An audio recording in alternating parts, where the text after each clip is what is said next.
The power just died. Outside your Brooklyn apartment window, the wind is screaming between buildings like a freight train. Snow slams against the glass sideways. The streets are buried. Sirens fade into silence. Heat? Gone. It's 14 degrees inside your living room and dropping. In a city of 8 million people, you're suddenly alone with one question. How do you survive the night when New York freezes solid? Because in a real NYC Snowpocalypse, cold doesn't just make you uncomfortable, it kills quietly.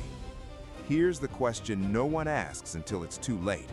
What's the one thing in your apartment right now that could actually save your life and costs less than $10? It's not a generator, not candles, not even a space heater.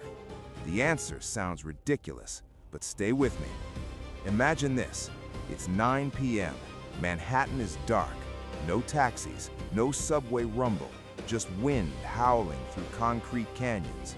Emergency alerts drained your phone battery hours ago. Inside, your apartment is turning into a freezer. Most people make the same mistake. They pace, they panic, they keep checking their phones, they assume help is coming. But heat doesn't disappear all at once. It leaks through window seams, under door cracks, through old brick walls that were never built for Arctic blasts. In 1977, when New York lost power during a brutal winter, hypothermia cases spiked, not because people were outside, but because they underestimated indoor cold. Here's what most don't realize. When the power's out, your apartment becomes a slow-moving icebox. Your body burns calories fast trying to stay warm. Shivering isn't just discomfort, it's your body fighting for survival. So what do? You stop the bleeding, not blood, heat. And this is where almost nobody thinks clearly, because survival isn't about having the most gear, it's about controlling your environment. The $8 lifesaver? Duct tape. Here's the hack. You seal the leaks. Tape plastic bags, shower curtains, trash bags, anything over your windows. Seal the edges tight. Block drafts under doors. Tape around outlet plates on exterior walls. Even create a smaller, warm room by sealing off one section of your apartment. You're not heating the whole place, you're shrinking your world. That thin layer of trapped air between plastic and glass, it becomes insulation. Not perfect, but powerful.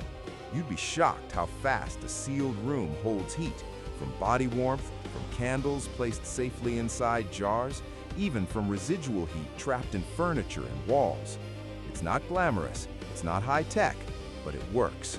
And here's the twist. In extreme cold, stopping heat loss is more important than generating new heat.